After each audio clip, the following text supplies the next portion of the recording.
Media Vietnam lagi-lagi bikin ulah. Di Garuda.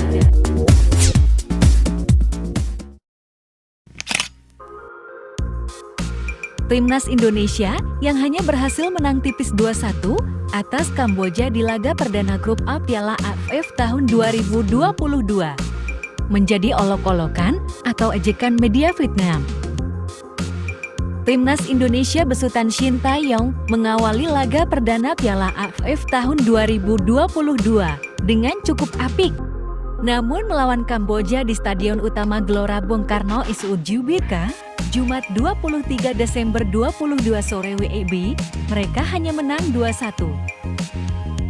Skuad Garuda berhasil membuka keunggulan lewat gol cepat yang dicetak oleh Egy Maulana Fikri pada menit kedua.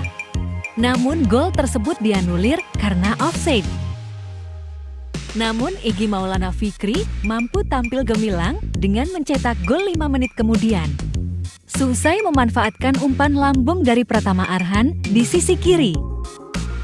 Tak lama kemudian, keunggulan Timnas Indonesia berhasil disamakan oleh Sart Kria selaku pemain Kamboja yang mencetak gol di menit ke-15 dan skor imbang 1-1.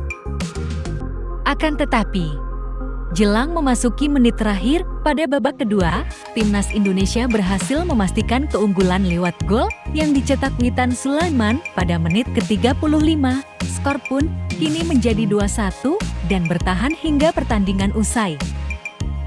Tim asuhan Shin Tae-yong akhirnya mengantongi kemenangan pertama 2-1 atas Kamboja di laga lanjutan grup A Piala AFF tahun 2022.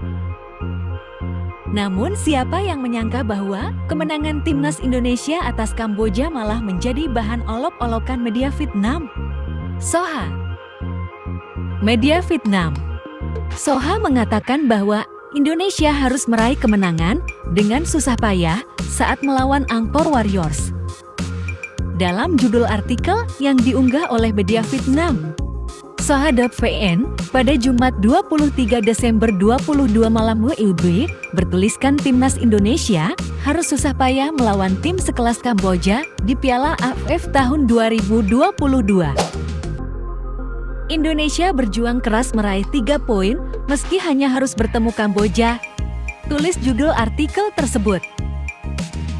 Kemudian media Vietnam itu mengatakan bahwa dengan pertahanan Kamboja yang kurang apik, namun nyatanya mereka mampu membuat Indonesia kelimpungan. Namun sebenarnya, jika melihat posisi pertahanan yang longgar, tidak banyak orang percaya bahwa Kamboja nyatanya bisa bertahan lama, termasuk saat Witan Sulaiman melakukan umpan silang dan hanya membentur gawang Kamboja, tulis isi artikel tersebut. Selain itu, Soha menyebutkan bahwa celah pertahanan Indonesia rapuh sehingga membuat Shin Tae-yong ketar-ketir.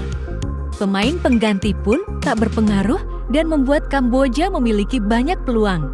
Kemenangan Indonesia pun disebut dipenuhi dengan kegelisahan.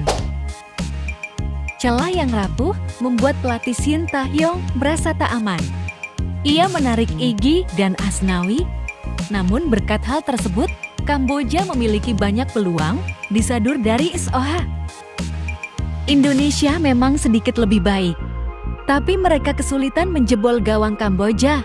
Indonesia mengakhiri pertandingan dengan kegelisahan karena mereka belum percaya diri, jelas artikel tersebut. Di sisi lain, Vietnam baru saja meraih kemenangan besar 0-6 atas Laos saat melakoni laga tandang di laga perdana grup B. Saat ini, Timnas Indonesia berada di peringkat ketiga dalam klasemen grup A. Berada di belakang Thailand dan Filipina yang menjadi pemuncak sekaligus runner-up di papan atas. Nantinya Timnas Indonesia akan melakoni laga tandang melawan Brunei Darussalam di Stadion KLIV Malaysia pada Senin 26 Desember 2022 pukul 17 WIB.